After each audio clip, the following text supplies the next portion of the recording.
antes de começar a falar sobre a encíclica Rerum Novarum, nós temos música. Hoje vem lá de Roma, Monsenhor Marco Frisina, é um padre responsável pela música sacra da Arquidiocese de Roma. E hoje a música dele, Benedici il Signore Anima Mia.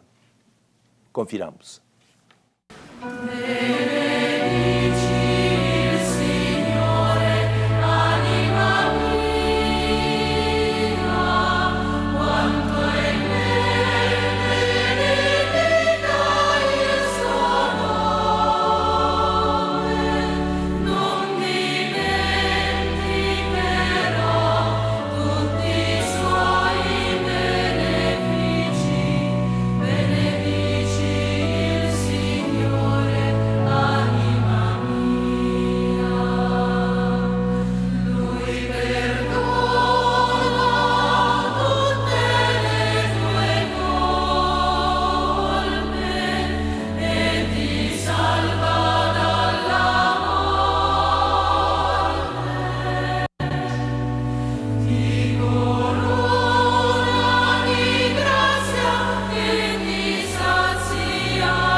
Viu que era um canto de apresentação das oferendas e o curioso é que é gravado no estúdio da RAI, não foi numa igreja.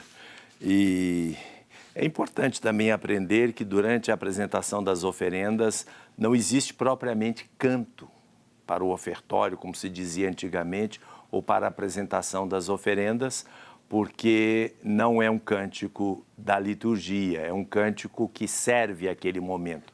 Pode ser alguma coisa, um salmo, até mesmo a Ave Maria, se for a missa de Nossa Senhora.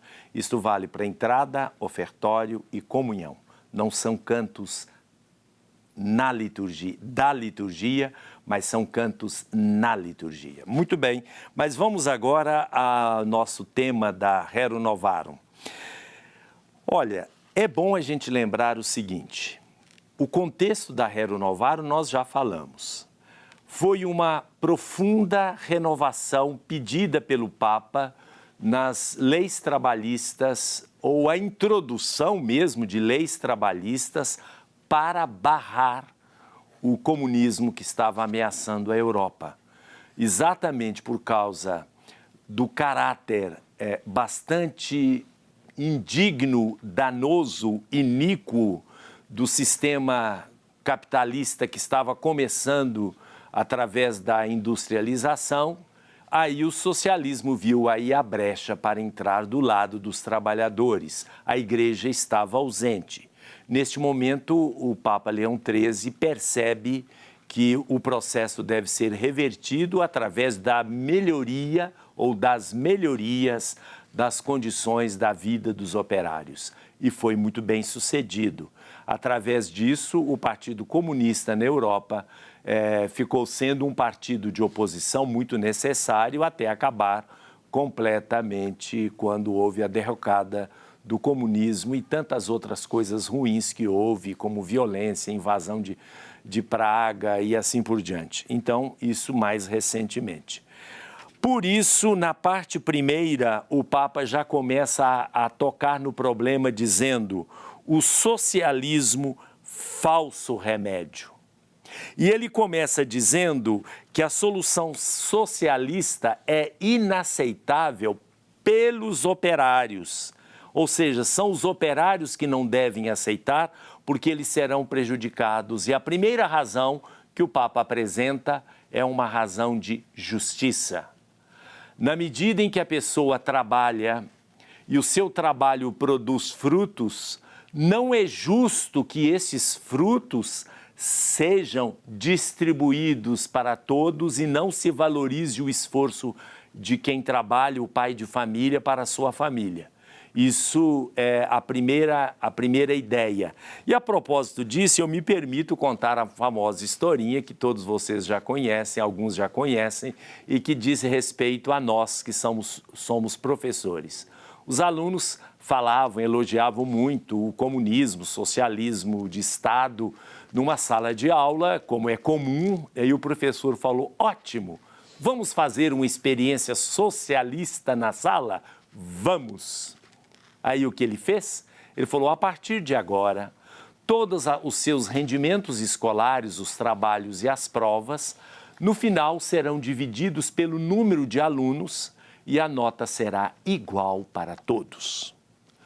Primeiro trabalho, os alunos que eram mais dedicados, que se esforçavam muito para estudar, para pesquisar, para fazer um bom trabalho, tiraram nota máxima. Havia aqueles que fizeram mais ou menos, tiraram nota média. E houve aqueles que eram malandros e falaram, tem os dedicados aí que vão tirar nota boa, vai compensar o nosso zero. Resultado, no final, já começou a dar um pouco mais acima da média. Veio a segunda, aí a coisa começou. Os mais dedicados falaram, a gente está dedicando, mas acaba que os outros que não se dedicam estão recebendo a mesma nota que eu recebo, então não vou me esforçar tanto. Caiu abaixo da média. Enfim, o resultado é que depois do 10º trabalho, estava todo mundo reprovado. Resolveram que não deveriam fazer uma experiência socialista em sala de aula. Qual é a lição moral que tem aí? Na verdade, quando você retira do trabalhador os frutos do seu trabalho para distribuir para todos igualmente, você cerceia a liberdade individual e o desejo a iniciativa de querer fazer o melhor. Na verdade, nós devemos ter, como diz o Papa aqui, devemos ter o seguinte critério: oportunidades iguais para todos, mas os resultados devem ser equivalentes à contribuição de cada um. Papa nada estava dizendo do que falar sobre a parábola dos talentos. Para o evangelista São Lucas, foram dados talentos para todos, igualmente. Cada um multiplicou segundo a sua dedicação e capacidade. Muito bem, vamos ver agora a primeira análise sociológica da historiadora Bárbara Tostes, que vai falar do contexto da Revolução Industrial. Vamos conferir. A Revolução Industrial ela trouxe uma série de novidades para a classe trabalhadora. A primeira questão é o fato de que a máquina assumiu o protagonismo nas relações de produção e de trabalho. E com isso, há uma degradação das condições de trabalho e dos salários desses trabalhadores. É como se agora a máquina fosse a responsável pela lógica produtiva e não o indivíduo que opera a máquina. Com isso, o que acabou acontecendo é que muitos trabalhadores viram suas condições de trabalho decaindo com o contexto da Revolução Industrial. As cidades elas passaram a estar cada vez mais inchadas, então os problemas sociais de um inchaço populacional eles se tornam evidentes e as condições salariais cada vez mais difíceis. Resultado, para conseguir sustentar a si próprio e a sua família, muitas vezes os trabalhadores encaravam jornadas de 16 a 18 horas por dia, não existia descanso remunerado, não existiam férias remuneradas, porque até o presente momento não existiam leis que protegessem esses trabalhadores. O trabalhador daquela época era um homem pobre, não escolarizado, muitas vezes proveniente de um fluxo migratório do campo em direção à cidade, que pode não ter acontecido na geração dele, mas dos pais, dos avós. Então ele é um homem que ele está se reencontrando dentro de uma nova lógica social, onde a única oportunidade que restou a ele foi o trabalho muitas vezes na indústria. macartismo ele acontece dentro da Inglaterra. A Carta do Povo, ela vem do princípio de que a política inglesa ela era representativa. Os operários até então entendiam que eles estavam sendo representados pela burguesia, por conta da antiga divisão da sociedade, clero, nobreza, povo. No entanto, com o avanço da lógica industrial, com o avanço desse novo momento do sistema produtivo, ficou muito claro para esses trabalhadores que os burgueses não os representavam. E, portanto, a Carta do Povo é um clamor por essa representação da classe operária. Então, eles vão pedir uma vaga para poder serem representados dentro do cenário parlamentar, só que como o voto era censitário, eles vão pedir pelo voto universal para garantir não só o acesso à vida política, mas a possibilidade também de se votar, de ser votado.